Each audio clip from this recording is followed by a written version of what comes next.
travelers, I'm Wheelchair Jimmy and I've been traveling through South America for the last month and we just had a fabulous time. There's some fascinating history here, some cities dating back hundreds of years and some wonderfully helpful people.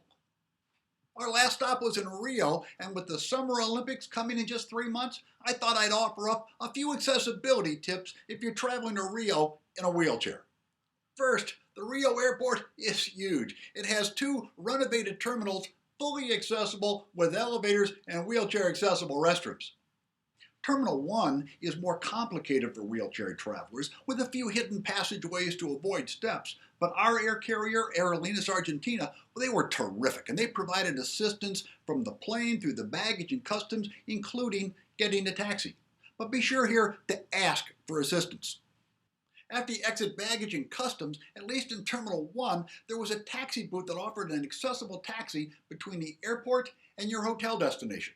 Cost was about US $47, and they did accept credit cards. A private transfer, on the other hand, cost about US $65 to $70. Second, Rio itself is picture postcard beautiful. The city is built around many mountains, the ocean, many bays and beaches. So if you want to get the lay of the land, take a taxi to the famous cable car ride at Sugarloaf Mountain the very first day you visit. It's the largest, most wheelchair accessible cable car attraction in the world. It makes two separate stops and you never have to leave your wheelchair. There's a restaurant, bar, retail stores, accessible restrooms, and spectacular scenery covering all of Rio de Janeiro. Third, as you might expect, South America and Rio don't have the US equivalent to ADA, and wheelchair accessibility, well, it's got a ways to go here. Buses, for instance, almost always show that they are wheelchair accessible, but the problem is that the ramps don't work, and the buses don't lower or kneel, and the drivers have not been trained on how to operate the ramps. Also, the term accessible in South America and Rio is not well understood. I found very few fully accessible cars, taxis, or van rental locations anywhere in South America or Rio. A couple times I inquired whether a tour was accessible, and I was told yes, no problem. But that only meant that they would pick me up from my wheelchair and sort of throw me into the back seat of a van or a bus. So I'd be cautious about booking a tour that is labeled accessible. Fourth, I didn't take the rail system, so I can't really comment, but I'd advise caution because there are so many unfinished construction projects right now in Rio. You don't want to be left in an unsafe area. Okay, let's talk about hotels for a moment. When booking a room, don't rely on requesting an ADA room, because that term isn't used here.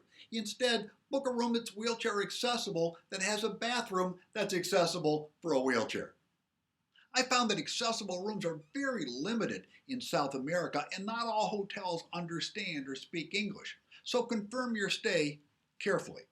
Although we like to stay at locally owned hotels when we travel abroad, our local 4-star Rio hotel on Copacabana Beach was frankly not the best for accessibility. So for the Rio Olympics, I'd recommend you stay at well-known American brands such as Hilton, Sheraton, Hyatt, and Radisson, which adhere better to ADA guidelines. And remember, Rio is a huge city, very spread out with many mountains and steep hills, so book a hotel that's safe at night and well situated. I was, by the way, advised to avoid the downtown financial district at night. And the Olympic Village is not conveniently located to many of the Rio sites and beaches, so be mindful where you book your hotel.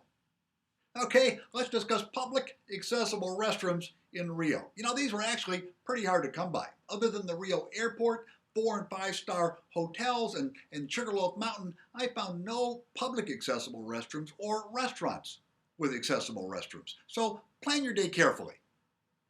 Just a brief note on banking. It was a surprise to us that the ATMs only disperse Brazilian reals, which is the local currency, no US dollars. And there's also a daily limit on how many reals you can access. Also, many ATMs didn't accept US credit and debit cards and often had restrictive steps. Also, our 4-star hotel wouldn't provide a cash advance. So plan carefully. Okay, a couple other quick notes. Driving a car here is not a good idea, and parking is extremely limited, and I doubt that they will honor your US disabled parking placard. According to our friends, you're more likely to get a ticket or get your car towed. Taxis are relatively cheap, rates are very negotiable, and I believe it's the best option. Also, there are a lot of sidewalk curb cutouts, although some are old, broken, and steep, and some have cobblestone, so be careful. Also, the landmark Christ the Redeemer statue is not wheelchair accessible, but can be viewed from all over the city, including Sugarloaf. And when using your cell phone, remember to use the plus sign, then the country code 55, then the local city code, normally 21, before you dial the local number. Finally, let me just say that South America and Rio are absolutely stunning, and the people very welcoming. We just had a marvelous time and a chance to explore this very rich South American culture.